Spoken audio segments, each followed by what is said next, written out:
Hello, it's Andrew Eborn here for another episode of Lives on Lockdown. I'm delighted that today my guest is orthodontist Claire Nightingale. Okay. Claire, it is so lovely to see you. And it's lovely to see you as always, Andrew. Fantastic. We are in extraordinary times. How are you coping? Well, I and my family are absolutely fine. I think before we go any further, I do want to stress that I haven't overlooked the sadness, that many people are experiencing. And this morning when I logged onto my NHS emails, there was another email about a member of staff who had died at Watford General Hospital. So, I don't want to overlook the fact that I am privileged, with having health and a continuous income during this lockdown period. So that's what I want to start off by saying. I do recognise the dire straits that other people have been in, and I share my sympathies enormously with them. But on a personal level, it's been an opportunity for me and my family to spend some time together, and I have been working in many ways on my business just as intensively as actually when the business is running. No, absolutely, and it is an important message because everybody behind the statistics, there are lots of personal and very, very tragic stories, and for everybody, as we always say, who has been affected by this, our thoughts and prayers are with you. Now, putting this into context, you, by way of history, you are an orthodontist. Not only that, you were Orthodontist of the Year 2019. How did that come about? Oh, well, I was approached by a media company to take part in their competition. So I answered a questionnaire. They spent some time looking at my website, looking at the type of work that I do. They read the testimonials of my happy patients. And I was very fortunate that that was the accolade they awarded me. No, fantastic. And how's it judged? Well, I did phone them to verify that there was some weight behind the honour, I must say. And I was persuaded by the response that they had a team of experts, including various professors in health-related sidelines. And beyond that, I don't know a lot more. But I can guarantee on the night there were smiles all round. Oh, absolutely. Beautiful smiles at that, which is all good. Yeah, ever improving smiles. Very good, very good. Now I was reading a bit about your history. I mean, you were inspired to become an orthodontist when you were quite young. You were 12 at the time, weren't you? I was, yes, indeed. I grew up in the 1970s in Durham City, and at that time there was a vogue for taking out kids' baby teeth under general anaesthetic in the dental chair. So at the age of about 8 years old, my mother whipped me off to the dentist. She was instructed to bring a scarf with her.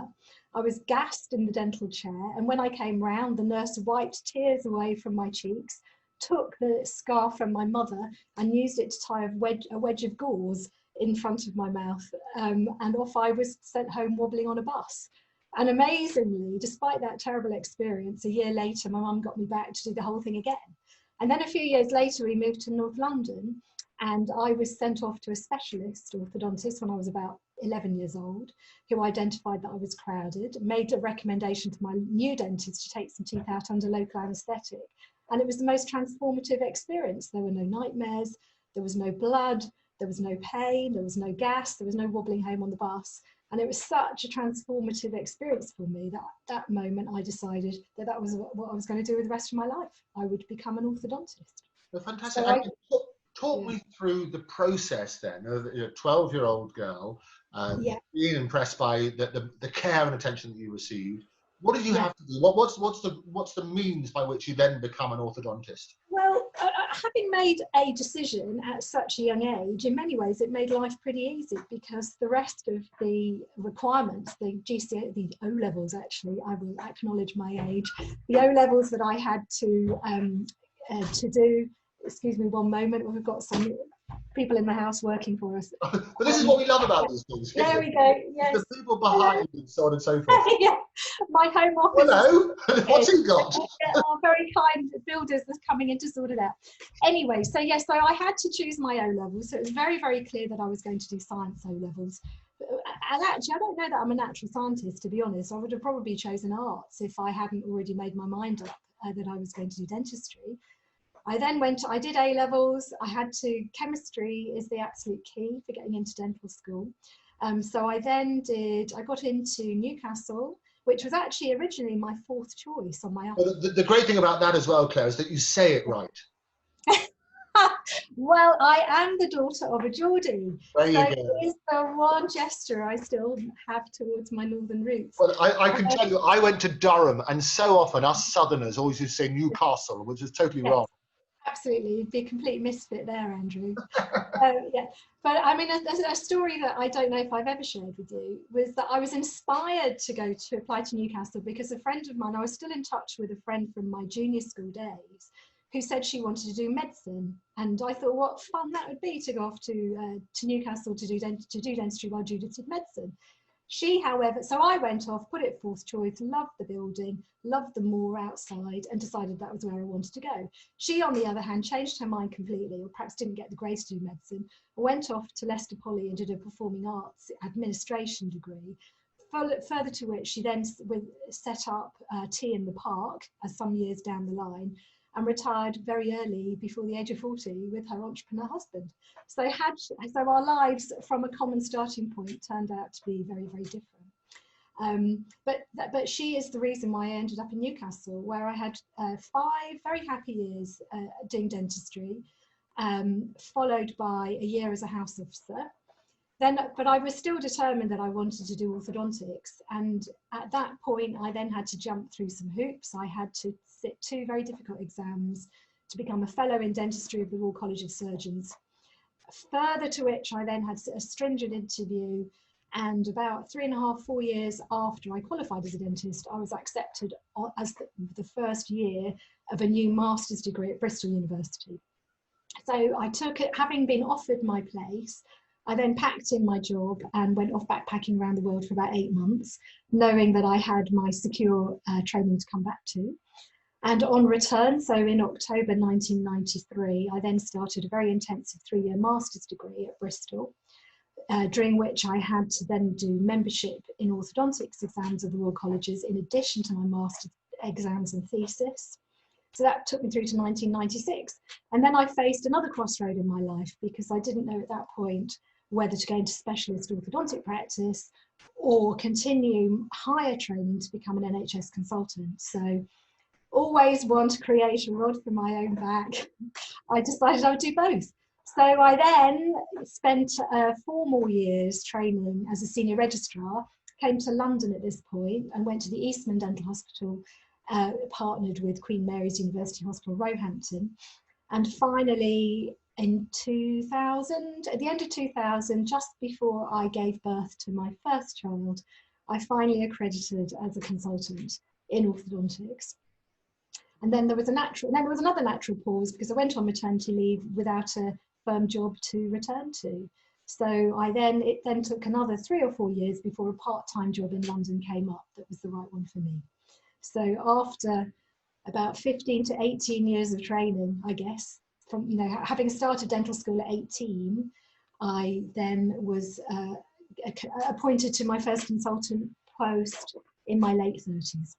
And just in terms of the training that you do, what is the difference between a dentist and an orthodontist? Well, an orthodontist, a specialist orthodontist, is someone who's gone through a long period of specialist training, whereby we understand the biomechanics and efficiencies of moving teeth.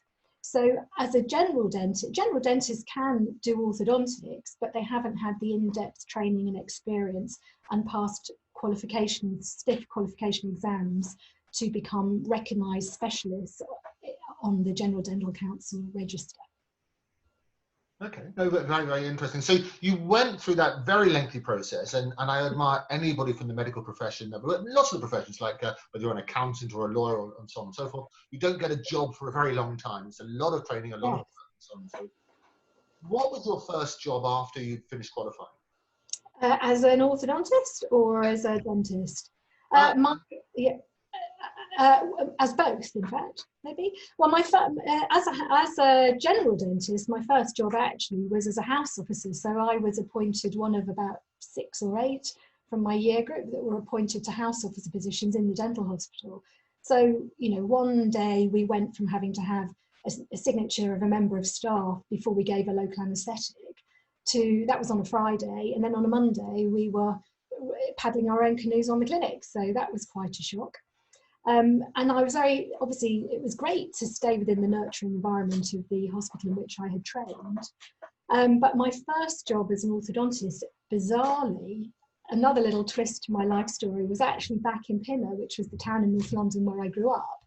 And my father had said to me, oh, there's an orthodontic practice just opened up round the corner. Why don't you go and knock on their door? So I literally turned up at this practice with my CV in hand, asked to see the orthodontist, and lo and behold, got myself a job. Opposite the very secondary school where I had, I might say, been head girl when I was 16 years old. So bizarrely, in my very first job qualifying as a specialist, I ended up treating some of the kids of my peers from my own secondary school. That made me feel very old. But I haven't yet treated the grandchildren. It must be an extraordinary. Talk about, if you remember it, your very first patient, obviously not mentioning names because of client confidentiality. How does it make you feel, yes, having trained for so long, to actually have a mouth open in front of you and you're the person? There's a lot of trust you put in dentists when they get an orthodontist, when they basically are messing around in your mouth. How did it make you feel? Well, look, there's never a moment of approaching something new where you're not to some extent apprehensive, of course. But, you know, we had, by the time we're let loose on the public under our own steam, we have had many years of supervision.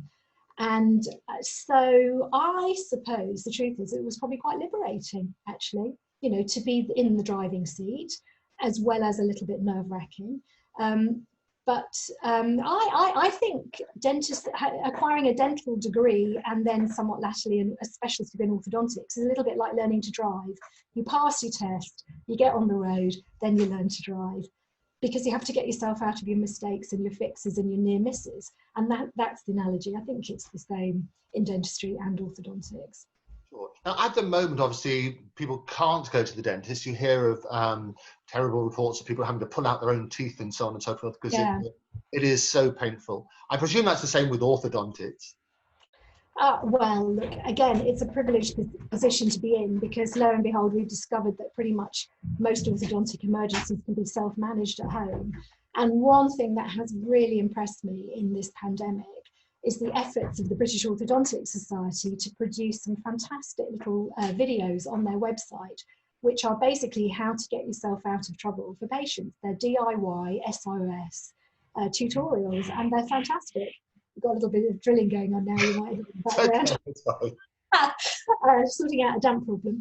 It's a little bit of drilling, but not the dentist's, fortunately. Not the dentist, but I suppose it should make me feel at home here. I'm back at work in another context. So as an orthodontist, I have been fortunate compared to my colleagues, because my patients have, of which I've had very, very few people contacting me for advice with emergencies, in actual fact. And those that have been reassured by a FaceTime call with me, and we've been able to send some wax in the post, or I directed them to the British Orthodontic Society videos, and they've been able to self-manage their problem. However, I do have immense sympathy for my colleagues and their patients, where my colleagues who have not been able to help their patients who are in genuinely abject pain with flared up dental disease, which cannot be ameliorated by the way an orthodontic problem can. So I really feel for my colleagues and the public at large that have been suffering from toothache in this period. Yeah, it must be very, very difficult. And you mentioned, and we'll put the website at the end, but what was the website again that people need to go to? Oh, the British Orthodontic Society website. And they have a COVID-19 advice section with some very helpful videos for patients. Okay, that's very good. Well, some of the top tips then, if people are watching this, with the usual disclaimers about individual situations, what are the biggest problems that people could self-manage? In orthodontics? Yes. Yeah, in particular. Okay, well, a little bit of wire digging in, that can be a real source of distress. So if a wire has slipped around from one side to the other or untwisted and is digging into the cheek, but that can be remedied temporarily by covering it with wax. And the Orthodontic Society were ingenious in recommending, if you haven't got any orthodontic wax, buy some cheese that's covered in wax and use that wax. So there you go. Nothing Get a counts. meal at the same time, a bonus. Exactly. Just go and get some Edam. I thought that was pretty ingenious. Other brands are available. Oh yes, you're quite right. Let's wax covered cheese. Yes. Yeah. Yeah. Well, very good. So it's mainly white. And what about dentistry itself? Because people are having fillings falling out and so on and so forth. What should they do in that situation? Well, the first thing to do, excuse me, we've got a ladder coming through. Yes. The first thing would be obviously to contact their own dentist for advice. Okay, so their own dentist should be the point of contact and will be able to triage their problem. So if the dentist can't sort it out, if there are some urgent dental care centres which have opened up, I can't be specific about exactly where. It seems to be something that's been very difficult for people to access, but urgent care dental centres that have got some PPE have been able to provide some dental care, but it really seems to have been limited largely to the provision of antibiotics, painkillers and advice, or to dental extraction. So very difficult to actually get totally appropriate dental care at the present time. And then in addition to that, sorry, the dental hospitals in central London, I believe, are also offering an emergency service, but in a very limited capacity. So I spoke to someone at Guy's who said they're seeing the first 30 patients that turn up by 8:30 in the morning. Okay, and those are the real emergencies. But if somebody's just had a filling that's fallen out or something, is there something that they can do for themselves? Well, there are sort of temporary filling kits that you can purchase, but I mean, the best thing to do, contact your dentist for advice. Okay, very good, and thank you for that. Now, big change obviously is happening, and we get new announcements from the government all the time. We're no longer being told to stay home, stay at home. We're being told to stay alert, and I know you for long enough. I know you've never not been alert. So that's Thank you very much, Andrew. Yeah. Absolutely, so always a thrill. But tell me what's going to happen when the restrictions ease off and people then can go and see their orthodontist or their dentist again. Yeah. Think about PPP. How do you see that coming back? Well, I have been fortunate to be part of a buying group. So I put in a very large order for PPE only last week. So PPE, as we all are aware from the news, has been very difficult to come by. However, I have now put in an order for some masks, aprons, etc. And actually, I sent an email out to my patient group last night explaining to them that irrespective of Boris's announcement last night, which I felt would give them the idea that we were able to open immediately, that the limiting factors on us opening as dental practices would be the arrival of our PPE. And also we have to fit mask test our staff. So we have to be certain it's not just acquiring the PPE, but we have to make sure that it actually fits us. So that it genuinely offers the protection that we need from our patients, and also to prevent transmission between the dentists and their staff and the patients as well. So I've obviously prioritised my PPE purchase. Next week, I have also enrolled on a course so that I can actually become something called a fit mask tester. So not only will I be... You to say. So I will be able to test my staff myself to make sure that their masks fit properly. But also the reason why I'm doing this is because if my supply of masks runs out and I have to change to a new brand, I need to go through the process again of testing to make sure that the masks are appropriate. So once the PPE is in place, I'm then structuring the return of the opening of my business in according to the patients who have the greatest need to see me first. So patients that have contacted the practice with emergencies are obviously going to be given the first appointments if they can make it. And then in consecutive order, the patients that have waited the longest to see me. So I've got some patients that haven't seen me since the end of January. So that's nearly 6 months by the time we get a chance to reopen. So I'm going to be ordering my diary over a period of 3 to 4 weeks, starting with the patients that have been waiting the longest for my attention. Okay, and very, very interesting. And for the people who haven't been able to see you, is that going to have a big detrimental effect? Well, I think that providing that they have maintained a good standard of dental health, providing that they have been careful with their brace so that they haven't broken it in any capacity, I think we've got every reason to be optimistic that their treatment will have continued to progress even though we haven't seen each other. Because actually, providing that we keep in reasonably regular contact with patients, by which I mean that we see people every 2 to 3 months, they don't disappear for 6 to 12 months without seeing them. We're in the lucky position that orthodontics just keeps carrying on, the teeth keep moving on the whole. And by the time we do get out of lockdown, let's assume that 2 months will have disappeared between, well, and clearly it will be 2 months between the day I closed and the day I reopened. You know, if an average course of treatment is 18 to 24 months, that 2 months isn't a dramatic loss of treatment time in actual fact, and is analogous to a standard summer holiday. And it's quite often the case that my patients will disappear at the start of June and not return until the end of August, early September. So in reality, I think I'm going to remain the optimist that I am, and think I've got every reason to think that everybody will have continued to make progress even though the practice has been closed. Very good. And any indication, have you been given any special indication of when people will be allowed to go back? Well, that's what we're waiting for. You know, the announcement last night was a little bit too vague for my tastes, and I imagine that the regulators, the leaders of the dental profession and the regulators will be interpreting what and giving us some guidance over how we might get back in the near future. But clearly the acquisition of PPE is key. Yeah. So, you know, even if we're given the thumbs up, if there's no PPE, we can't open. Right. Okay. So we'll get you back on the programme if you're happy to do that, and yeah, keep us all updated. But just to finish with Claire, the top tips that you would give for people during this time who have had orthodontics work, what should they be doing? Clean their teeth, be careful with their diet, wear their elastic bands. Great advice, Claire Nightingale. It's always a pleasure to see you. Thank you very much for joining us. And you too, Andrew. Thanks for the invitation. Bye-bye. Take care. Bye-bye. That was Claire Nightingale joining us. Do join me, Andrew Eborn, next time for more Lives on Lockdown.